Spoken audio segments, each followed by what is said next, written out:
Hey everybody, welcome to Bobby Builds It, where today is another new tool day. This one might be a little bit controversial on whether it's a tool a woodworker should buy or just build their own, but today we are looking at the Skil SRT1039 router table. I think you can pick this up for about $150 right now. I got it on sale back in November and just haven't gotten around to getting it unboxed and put together yet. And they also sell another one that has a 10 amp router that comes with it, but since I already have a router, I didn't need to get that one. Let's get this thing open and see what's going on. This is packed in here both kind of well, but also very frustrating. You open the flap, well really there's some tape here I shouldn't have cut. I think you could have just pulled it out that way, so I screwed that up. But get it open and try to pull the table out any kind of way, and I'm sort of bending the front of it there. So let's gingerly get this thing out, I guess. Here we are, upside down but out of the box. Here's the table, power supply. This is one of the doors and feet. It's got some part for storage in there. We'll get to that in a little bit. There's the front of the fence, dust collection, the back of the fence, this piece here, I think, so you can push this piece out a little bit and use this for jointing boards. Of course, there's another one of the doors. Then we have this box that has the crappy miter gauge, shelf for the door, shelf for the other door, feather board, and this one goes on the table because it's got that T-track there. This feather board is going to go up on the fence with these T-bolts. And some throat plates, freehand pin, and a little tool to help us put it together. Right, there is a particular way that the legs go if you want the doors to open like, you know, normal. So find that little textured piece and make sure it's on the same side as that. Put the legs on. Now you gotta do is come down here, loosen these. You don't even have to take them all the way off.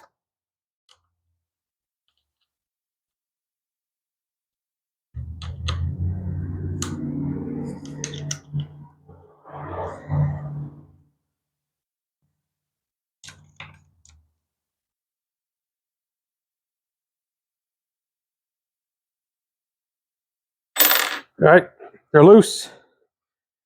And we're just gonna, you don't have to take them all the way out. Just pull them up enough that the plastic will get up underneath it. Open the door to help you see what you're doing. Drop them over the keyhole slot there. Looks like I need to loosen a little bit more.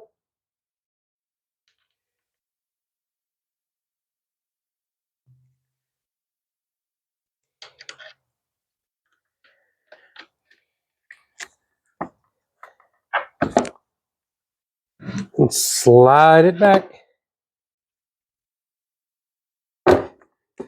There we go. There's another bolt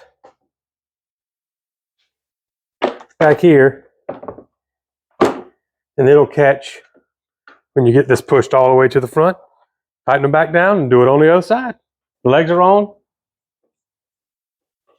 Might be able to tighten them up a little bit, but I mean, it's mostly sturdy. Now we've got to get these 4 bolts here out to get this base plate off.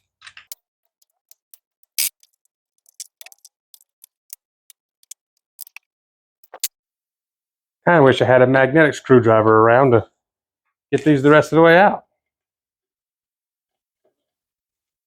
But we got to flip it over anyway, so let's see if they just fall.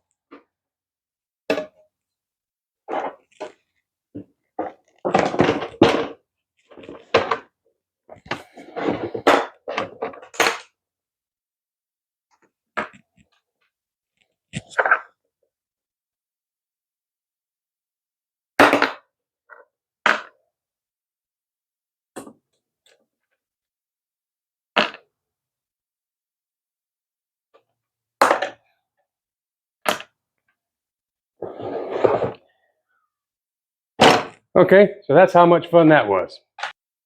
To get the mounting plate off, move the spring-loaded piece there, and it just pulls right out. This piece is going to go in place of this acrylic piece on the base of your router. To mount the plate to the router base, they did give this handy dandy sheet. This gives various brands of routers and what hole pattern to use right over there. How nice of them. So then you just take them, line them up, screw it down. Now to get it put back on, there's only one way you can go. Got the tabs here, they match up there. Slide that under, pull the latch back, don't squish your finger, and there it is. Flip the table back over and put the screws back in through the top.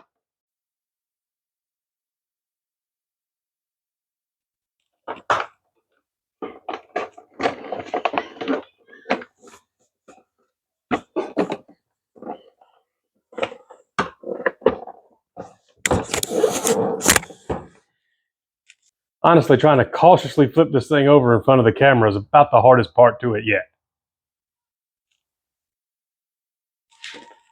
It does get a little bit heavy with the table and the router put together, so just keep that in mind if it's something you're going to have to move or whatever. Put the fence on. There's a knob like this on either side. Just the screw that goes down in this keyhole slot. So it's kind of annoying. You got to unscrew it a lot. Get it down in, make it long enough. And I just had to work with it because you got to get it where it'll drop down low to the other side.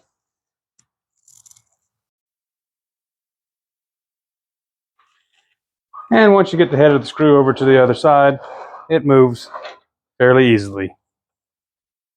Get it where you need it and lock it back down with those knobs. You'll see a scale printed on either side of the table. The biggest use for that is going to be just helping you get the fence lined up where it needs to be. Just with the little bit I've messed with it, getting everything lined up, printing is starting to flake off. So leave down in the comments how many projects, how many videos you think I can get made out of it with this thing before it's totally gone.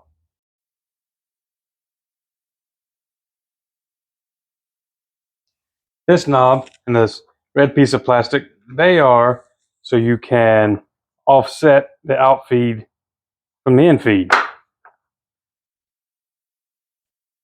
Just loosen it up, push it up where you need to be. It's hard to see, but there are some measurements on, I think it's a quarter of an inch, the most you can move it. And luckily it kind of snaps back when you need it to go back to even. So let's put it and tighten it down. Make sure this is tight, tight.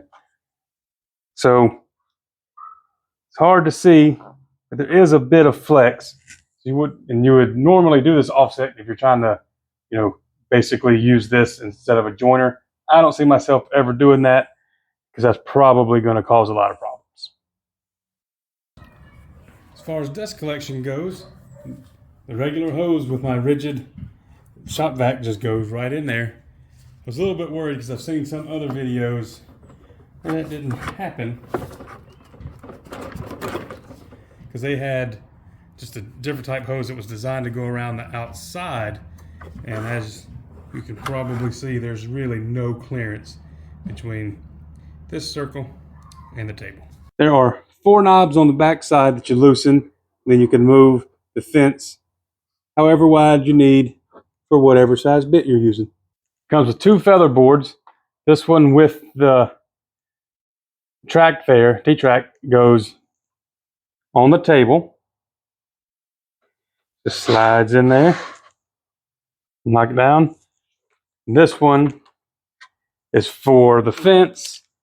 It's similar to like putting the fence on. You got to get it sort of poked way out there and get it in the slot over here.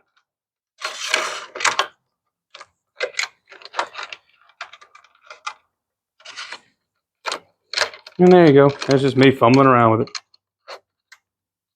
And then here we go. It will get tight on there after a minute or two.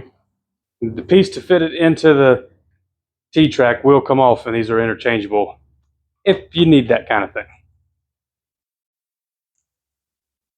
One thing I'm disappointed by is this piece is just a little too wide for the miter slot on my Skil table saw. I was really hoping that they would be the same size so I could use that over there.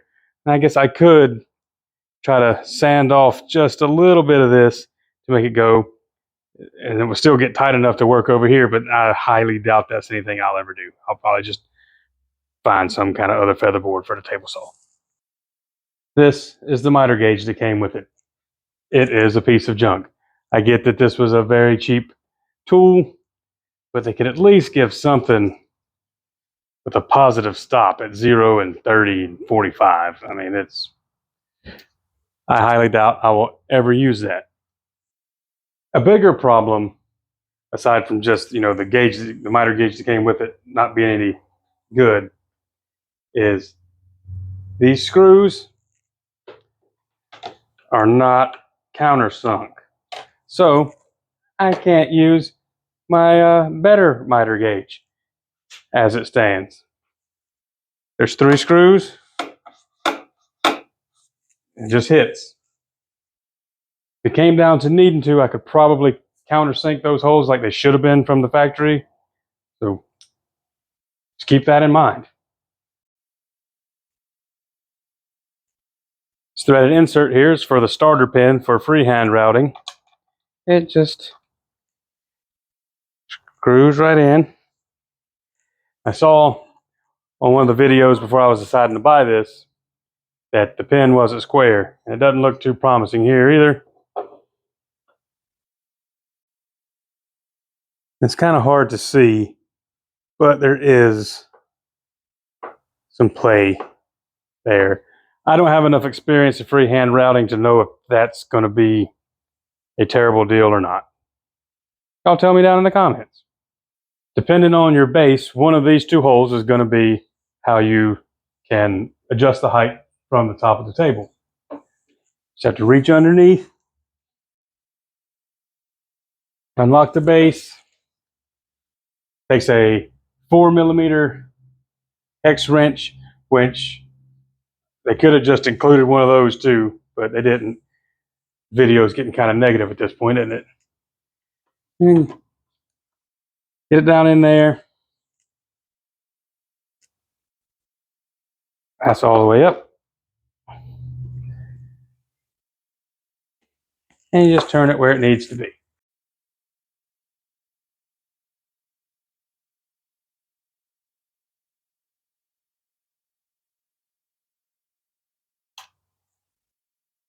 Since you're reaching under here anyway, to loosen this, that's closed, that's open. You don't want to find a tool, obviously you can raise and lower that away. One thing I didn't mention earlier is there are actually 2 outlets under here. One is for your router, the other is for your dust collection, so you don't have to have a separate switch for that. We are almost ready to make a cut. You'll notice I'm still unplugged right now. You want to adjust the fence in and out to where there's as little gap between here and your bit as you can get, and it'll still spin. It'll still spin. If you have too much, the front end or the back end can tilt in like that when you're getting through with your cut and mess everything up. All right, plug her in. First thing you're going to hear come on is the dust collection. Then the bit will start to spin up and we'll make our cut.